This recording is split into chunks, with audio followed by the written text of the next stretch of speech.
Bien-aimés frères et sœurs, avançons avec sérieux dans notre série d'enseignements. Nous avons défini le mariage selon Dieu.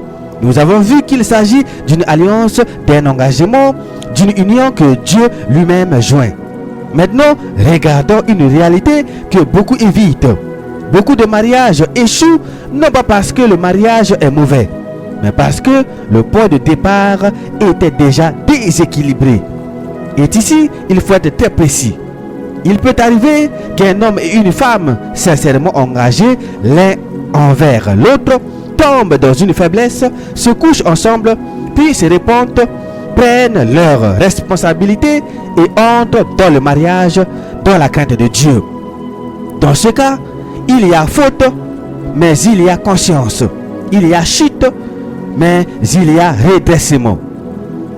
Ce n'est pas cela que nous dénonçons. Ce qui est grave, c'est l'intention construite dans le désordre. Quand deux personnes planifient l'intimité sans engagement, quand elles disent on teste, on profite, on verra après, on veut d'abord goûter, là, ce n'est plus une faiblesse passagère, c'est un choix assumé d'inverser l'ordre de Dieu. Or, l'ordre biblique est clair.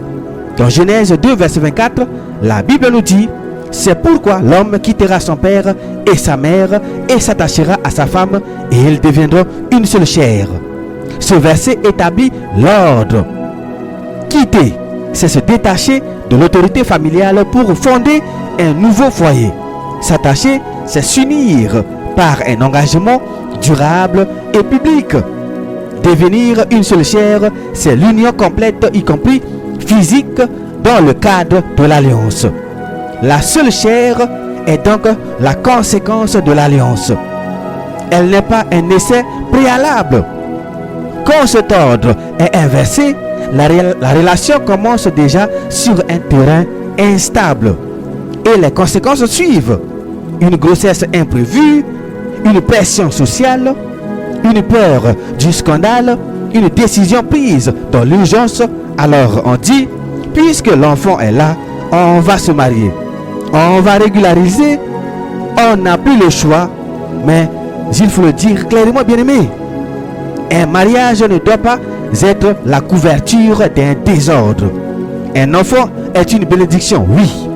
Mais un mariage doit être une décision libre, lucide et responsable devant Dieu.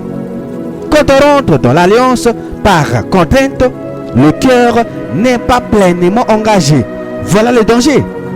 Le cœur est poussé, pas convaincu.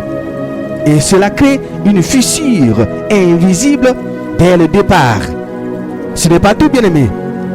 Il y a aussi les mariages motivés par les intérêts.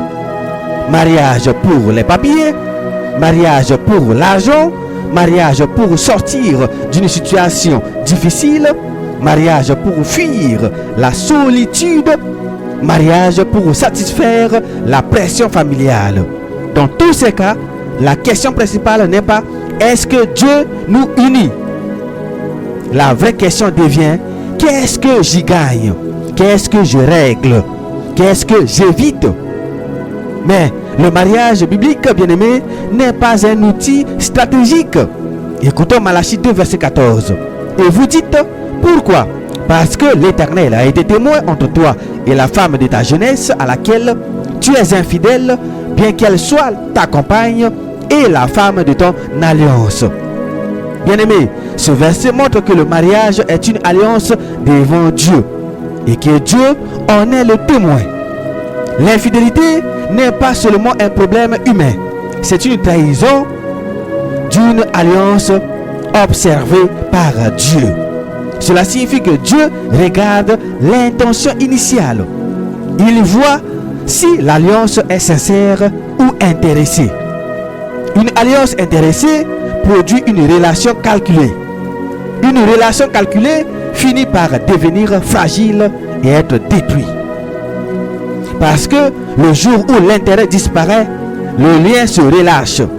La parole dit dans Galates 6, verset 7, ne vous y trompez pas, on ne se moque pas de Dieu. Ce qu'un homme aura semé, il le moissonnera aussi. Bien-aimé, Ce verset signifie que les choix posés au départ produisent des conséquences réelles dans le futur. Voilà la vérité, bien-aimés.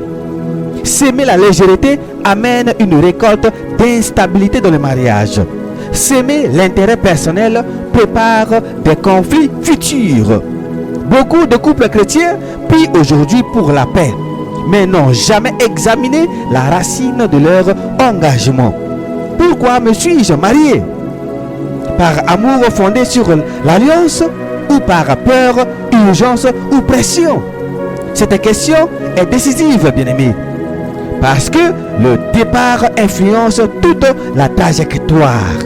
Un mariage fondé sur une alliance consciente peut traverser de tempêtes. Un mariage fondé sur une contrainte traverse déjà la vie avec une tension interne. Nous restons justement, bien-aimés, dans notre thème. Avant de parler des responsabilités du mari, avant de parler des responsabilités de l'épouse, avant de parler de divorce, il faut d'abord justifier le commencement. Le mariage selon Dieu commence par une décision libre, claire et responsable devant Dieu. Si ce point est négligé, tout le reste devra constamment être réparé.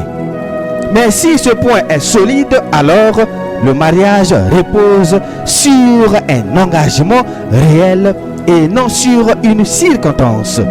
Voilà pourquoi cette partie est essentielle. On ne peut pas corriger les crises si on refuse d'examiner l'origine. Et l'origine, ce n'est pas le tribunal, ce n'est pas la dispute, ce n'est pas la fatigue. L'origine, c'est le choix initial depuis le début. C'est là que tout commence. Pour finir, bien-aimés, retenons ceci.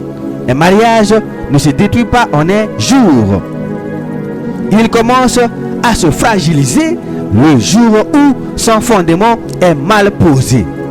Nous avons vu que l'ordre biblique est clair dans Genèse 2, verset 24. C'est pourquoi l'homme quittera son père et sa mère et s'attachera à sa femme et ils deviendront une seule chair. Quitter, s'attacher, puis devenir une seule chair. Quand cet ordre est respecté, le mariage repose sur une alliance. Quand cet ordre est inversé, la relation repose sur une émotion ou une pression. Nous avons vu que le mariage est une alliance dont Dieu est témoin selon Malachie 2, verset 14. Cela signifie que Dieu regarde l'intention du départ. Il ne regarde pas seulement la cérémonie, il regarde le cœur. Nous avons aussi entendu l'avertissement de Galates 6, verset 7. Ne vous y trompez pas, on ne se moque pas de Dieu. Ce qu'un homme aura sémé, il le moissonnera aussi.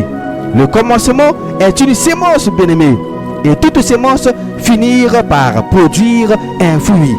Si le départ est fondé sur la contrainte, la peur ou l'intérêt, le mariage portera les traces de cette racine.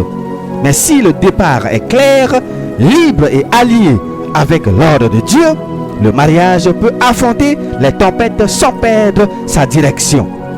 Alors, la question devient personnelle. Pourquoi vous êtes-vous marié? Ou, si vous n'êtes pas encore marié, sur quoi voulez-vous bâtir? Parce que tout commence là. Le mariage selon Dieu ne commence pas par la pression, il commence par une alliance consciente devant Dieu.